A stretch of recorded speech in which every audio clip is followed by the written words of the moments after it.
It's always made getting about pretty challenging and incredibly weather dependent. But things are changing, as I'm about to find out on this amazing adventure.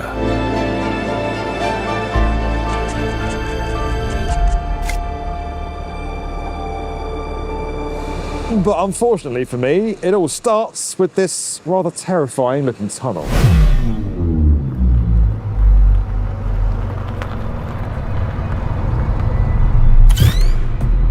Driving through this 60-year-old 2-kilometre tunnel was one of the toughest things I've ever done. It was cramped, pitch black, and you had no idea how far you had left to travel. Every so often, your mind would drift to the enormous weight of all that rock above your car. This really isn't one for the claustrophobics. Incredibly, it's actually one of 11 single-lane road tunnels in the Faroes, each carved out to create a way through this rugged landscape. But these terrifying tunnels can only get you so far. Like a structure that the Faroese have constructed to help take many of those inter-island ferries and that unpredictable weather out of the travel equation. What are those projects? Well,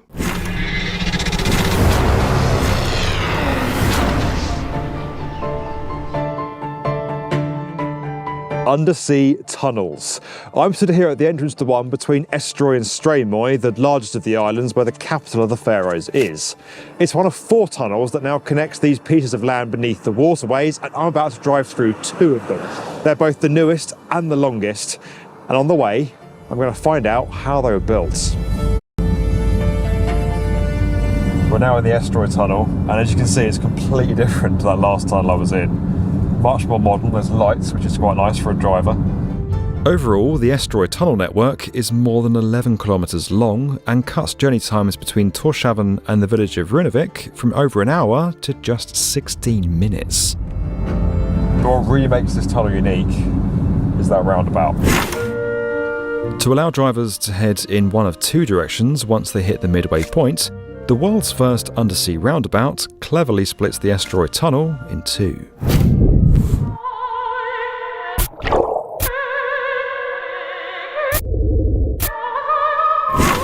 And here it is, the so-called jellyfish roundabout. You can probably see how it got that name. Standing here is incredible, right? Construction teams made this by digging in 3 directions, down there, over that way, and over that way, to create this central column. And it's just the most surreal thing. You wouldn't expect to find this deep down here, 70 metres underground, beneath the fjord that's up there, way above my head. What also makes this more than just your standard roundabout is the decoration. They brought in a local artist to create this sculpture, and these figures, these silhouettes, represent Faroese people doing a traditional dance. This is a really nice touch. When you're down here, it's undeniably impressive, but the other thing that jumps into your head is, why go to all this effort? You know, this place has not got a huge population, and this is an immense feat of engineering and construction, so why do it? And once you decided to do it, how on earth do you build into your head is, why go to all this effort? You know, this place has not got a huge population, and this is an immense feat of engineering and construction, so why do it? And once you decided to do it, how on earth do you build something like this? The drill and blast method has been around since the 1800s and remains a popular way of digging long tunnels through difficult ground conditions, just like the ones you'll find in the Faroes. It was the strategy chosen by the Norwegian arm of Swedish firm NCC, the main contractor for the project. To put it very simply, you start by drilling some holes, filling them with explosives, lighting the fuse, standing well back,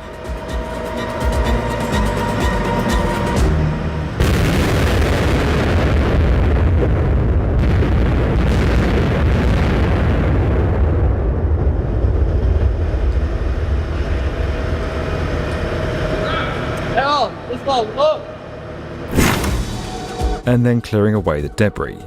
Next, the walls are covered in a layer of concrete, forming a lining for the tunnel, ensuring stability and making sure it's watertight. Basically, you repeat that for several kilometres under the ocean. In all honesty, there's a little more to it than that, and that's why I'm about to meet Titus Samuelson. He's going to help me discover more about how these structures were built and what it takes to maintain them. We have a lot of things that you have in London, but when you are living in London, you have all these things, but you don't use them at all the time. You're really selling it to me, actually. I might come and live here. Yeah. I guess you have all the things that we have, but you don't have pollution, congestion. Yeah, and crime. Yeah. And, How long did it take to build this tunnel? it took approx 2 years to drill and blast, a little bit more than 2 years, and then a year and a half to do the completion. Yeah. And install electrical systems, safety systems, and doing the road and so on. How long did it take to build this tunnel? It took approx 2 years to drill and blast, a little bit more than 2 years, and then a year and a half to do the completion. Yeah. And install electrical systems, safety systems, and doing the road and so on. All right, call Halayim La Yahweh by Hashem Yahawashi. Waha, Raha, Kwadash, all praises and glory go to you, Lord. Double honors and respect go to our apostles, our elders, and our teachers, the men of Great Millstone. To you I say Shalom. It's your brother Amraya, and let's get into it. What we're looking at is them explaining how they've made these tunnels that have bored under the Atlantic Ocean, okay? And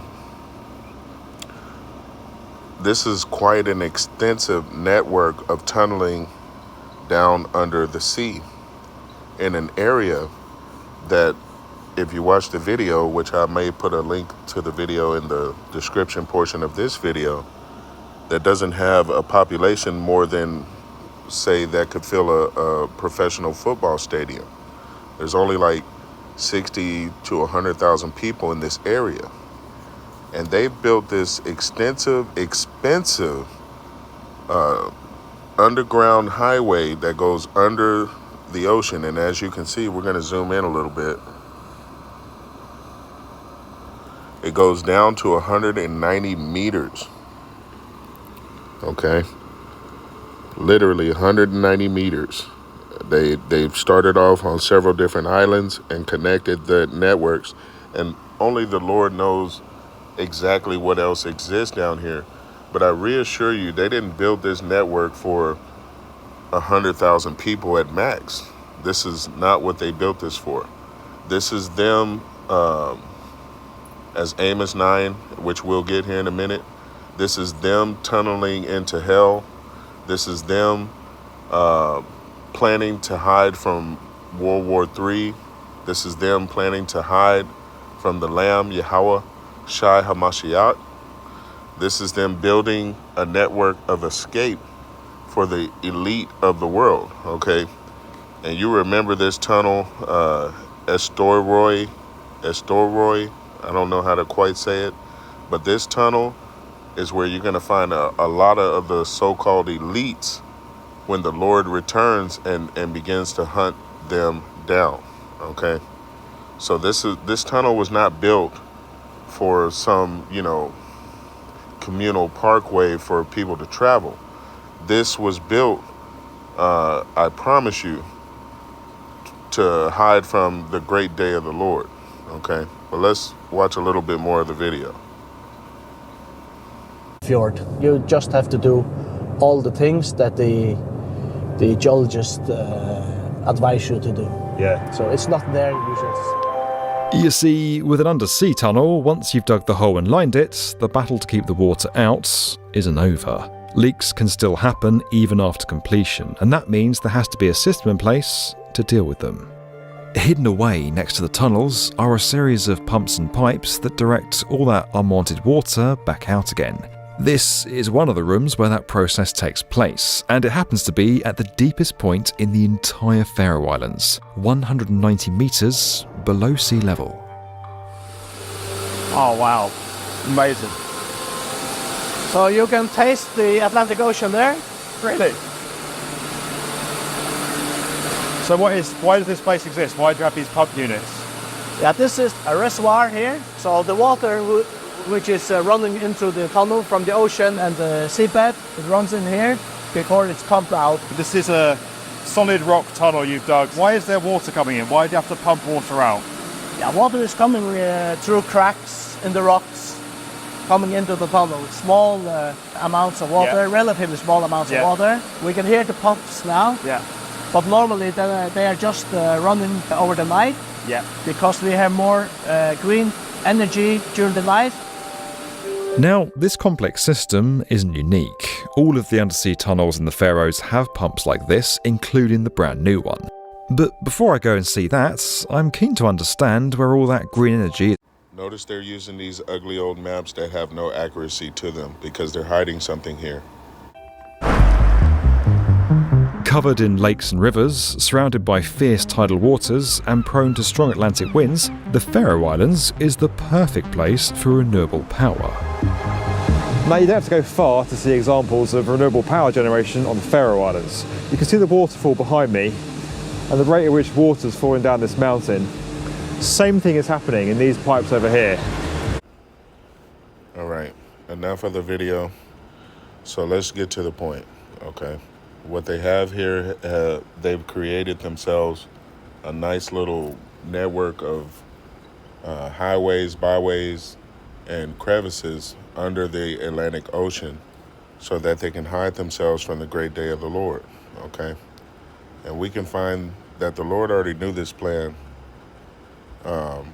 long before they decide to enact their plan, okay?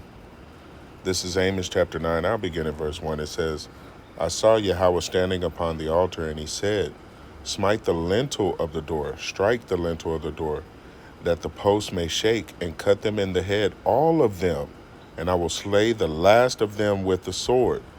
He that fleeth of them shall not flee away. You're not going to get away no matter how much you try to run, no matter where you run, okay? And he that escapeth of them shall not be delivered. Though they dig into hell, thence shall mine hand take them. Though they climb up to heaven in these space stations and other devices that they have placed in the heavens, right? Verse 2 again, though they dig into hell, thence shall my hand take them. Though they climb up to heaven, thence will I bring them down. And though they hide themselves in the top of Carmel, I will search and take them out thence. And though they be hid from my sight in the bottom of the sea, right? Thence will I command the serpent, and he shall bite them, right? So you got to understand this is a living book, okay? Yahweh by Hashem Yahweh Shai, and Yahweh's whom you ignorantly call God. Yahweh Shai is his son whom you ignorantly call Jesus. They already know that these devils, and by these devils I mean the nation of Esau, Edom, the so-called self-proclaimed white man that rules in the world today, are going to be looking to escape the wrath of him when he decides to bring judgment upon the earth, when he sends his son to return to take over rulership, all right, to rule in righteousness. They're going to hide. They're going to do everything they can to escape World War III, these pestilences and plagues and things that are going to come upon the earth. So they've spent a lot of money to dig into the earth, under the ocean, all these different hiding spots they've acquired for themselves. And little do they know, the Lord already knows exactly where you are, because the eyes of the Lord are 10,000 times brighter than the sun, my friend. There will be no hiding from him in the day of wrath. Verse 2 again, though they dig into hell, then shall my hand take them. Though they climb up to heaven, thence will I bring them down. And though they hide themselves in the top of Carmel, I will search and take them out thence. And though they be hid from my sight in the bottom of the sea, thence will I command the serpent, and he shall bite them. And though they go into captivity before their enemies, thence will I command the sword, and it shall slay them. And I will set mine eyes upon them for evil and not for good. Right. You have to understand, the Lord already knows your heart. He wrote this script. He is the author of our reality. He chose your role in the script, and it is what it is, man. Some vessels are for honor, others are for dishonor. If your role in this movie is that you're the nation of Esau, Edom, you're a vessel onto dishonor, and the Lord is going to strike you with the sword. He's going to search you out. He's going to find you. He's going to have his serpent bite you.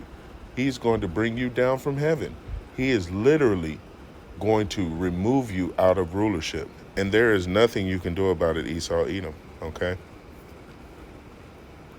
I'll get one more scripture.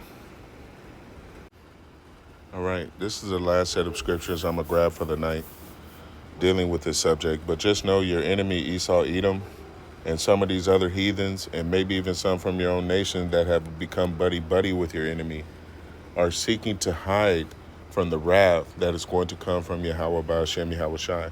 The world is about to be judged by fire, thermonuclear fire, okay, as a reward for its evil in opposition to the law, statutes, and commandments of the Holy Bible, okay? When it comes to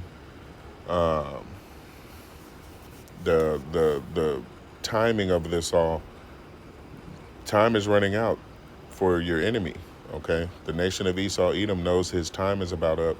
And as Revelation, matter of fact, I'll grab it real quick. Revelations 12 and verse 12 says, "Therefore rejoice, ye heavens, and ye that dwell in them. Woe to the inhabitants of the earth and of the sea, for the devil is come down unto you, having great wrath, because he knoweth that he have but a short time." Right. The devil knows that his time is up, okay? Now, the last scripture I wanted to grab for you is located in Revelations chapter 6. And I'll begin at verse 9. It says, "And when he had opened the fifth seal, I saw under the altar the souls of them that were slain for the word of Yahweh Ba'ashem Yahweh Shai, and for the testimony which they had." Right, okay? Because the devil is about to come down upon the men of the Lord. Some of you will be taken in that evil net, okay? Persecuted and tortured and even deleted for your testimony of Yahweh Ba'ashem Yahweh Shai. Okay, but be strong. Your reward is great in heaven. Verse 10, "And they cried with a loud voice, saying, How long, O Yahweh, holy and true, dost thou not judge and avenge our blood on them that dwell on the earth? And white robes were given unto every one of them.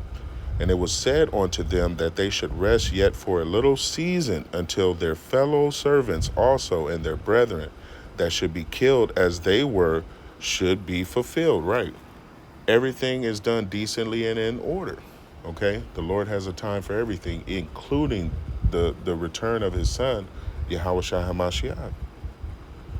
Verse 12, "And I beheld when he had opened the sixth seal, and lo, there was a great earthquake, and the sun became black as sackcloth of hair, and the moon became as blood, and the stars of heaven fell onto the earth, even as a fig tree casteth her untimely figs when she is shaken of a mighty wind. And the heaven departed as a scroll when it is rolled together, and every mountain and island were moved out of their places." Right. And this is what these devils are planning for. They understand that the world is about to be judged by thermonuclear fire, okay, to the point of it's going to cause great earthquakes. Islands are going to be removed out of their place. So they're building their safe havens, their hiding places from the Lord as we speak. And that is what this video is showing you, okay? But let's see what it has to say. Verse 15, "And the kings of the earth, and the great men, and the rich men, and the chief captains, and the mighty men, and every bondman and every freeman hid themselves in the dens and in the rocks of the mountains, and said to the mountains and rocks, Fall on us, and hide us from the face of him that sitteth on the throne, and from the wrath of the Lamb. Call halal la Yahweh Ba'ashem Yahweh Shai." They're going to be running scared from Yahweh Shai HaMashiach, man. When the Lord sends him to return to take over this world, these elite of the world and their slaves and everything combined onto them are going to be hiding in the clefts of the rock, under the waters of the ocean, under the soil of the ocean, up in the heavens. They're going to be hiding out because they know it's judgment time. Verse 17, "For the great day of his wrath is come, and who shall be able to stand? Not one." Okay, so hopefully this video has been edifying, but I want to show you in vivid fashion they're actively setting up their escape routes, man. But little do they know, again, the eyes of the Lord are 10,000 times brighter than the sun. There's no place to hide from the wrath of the Lamb. Okay? Hopefully this has been edifying. I want to say Kol Haloyim La Yahweh Ba'Hashem Yahweh Shai for this message. Until the next time, Israel, Shalom.